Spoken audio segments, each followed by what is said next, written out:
அறிவிப்புகளை பொறுத்தவரை இன்றைக்கு புதிதாக மக்கள் தொகைக்கு ஏற்ப கிராமங்கள் மற்றும் நகரங்களில் 642 புதிய துணை சுகாதார நிலையங்கள் அமைக்கப்படும் என்பதை மகிழ்ச்சியோடு தெரிவித்துக் கொள்கின்றேன்.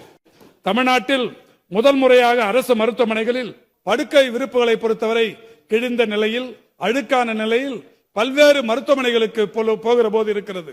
இன்றைக்கு எல்லா மருத்துவமனைகளிலும் நாம் அந்த வாஷிங் பெசிலிட்டியை செய்திருந்தாலும் கூட இந்த கிழிந்த போர்வைகளை மாற்றுவது என்பது கொஞ்சம் சுணக்கமும் கூட இருக்கிறது. எனவே இந்த நிலையை அகற்றுகிற வகையில் தனியார் மருத்துவமனைகளுக்கு ஈடாக தினந்தோறும் ஒரு புதிய போர்வை அந்த படுக்கை மேல் இருக்க வேண்டும் என்கின்ற வகையில் திங்கட்கிழமை பொறித்த ஒரு படுக்கை விரிப்பு, செவ்வாய்க்கிழமை பெயர் பொதித்த ஒரு படுக்கை விரிப்பு, செவ்வாய்க்கிழமை அந்த மருத்துவமனைக்கு போகிறவர் திங்கட்கிழமை போர்வை இருந்தால் இது என்ன நேத்திக்கு போர்வை இங்க வச்சிருக்கிறீங்க, இது எடுங்கன்னு சொல்லலாம்.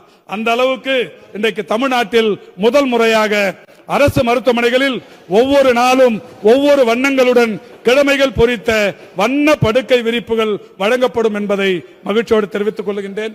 இன்னொரு சிறப்பான அறிவிப்பு, இன்றைக்கு 50,000த்திற்கு மேற்பட்ட குழந்தைகள் சிசுக்கள் எடை குறைந்த வகையில் பிறக்கிறார்கள். இந்த எடை குறைந்த வகையில் பிறக்கிற 50,000த்திற்கு மேற்பட்ட குழந்தைகளுக்கு ஊட்டச்சத்து மற்றும் நோய் எதிர்ப்பு சக்தியை வலுப்படுத்துகிற வகையில் இரும்பு சத்து சொட்டு மருந்து, விட்டமின் D3, மல்டி விட்டமின் சொட்டு மருந்துகள் அடங்கிய தொகுப்பு 8,07,00,000 மதிப்பீட்டில் வழங்கப்படவிருக்கிறது என்கின்ற மகிழ்ச்சியான செய்தியை தெரிவித்துக் கொள்கிறோம். இன்னொன்று, ஒரு 500 புதிய மருத்துவ பட்ட மேற்படிப்பு இடங்கள் புதிதாக உருவாக்கப்படவிருக்கிறது என்கின்ற மகிழ்ச்சியான செய்தியை தெரிவித்துக் கொள்கிறோம். இதுவரை டயாலிசிஸ் செய்வது என்பது நகர்ப்புறங்களிலே மாநகரங்களிலே மட்டுமே இருக்கிறது. டயாலிசிஸ் யாருக்கெல்லாம் தேவைப்படுகிறது?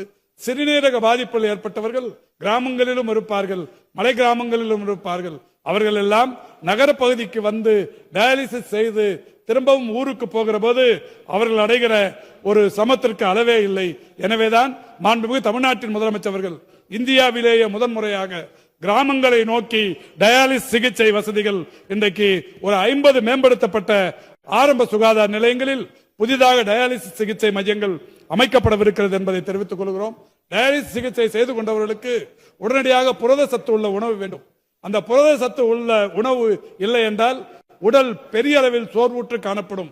எனவே மாண்புமிகு தமிழ்நாட்டின் முதலமைச்சர்கள் மனித நேயத்தோடு இன்றைக்கு அனைத்து மருத்துவக் கல்லூரி மருத்துவமனைகளிலும் டயாலிசிஸ் சிகிச்சைக்கு வருபவர்களுக்கு புரதம் மற்றும் ஊட்டச்சத்து நிறைந்த உணவுகள் இனிமேல் வழங்கப்படும் என்று அறிவிக்கிறோம். அதேபோல் ரூபாய் 6 கோடி செலவில்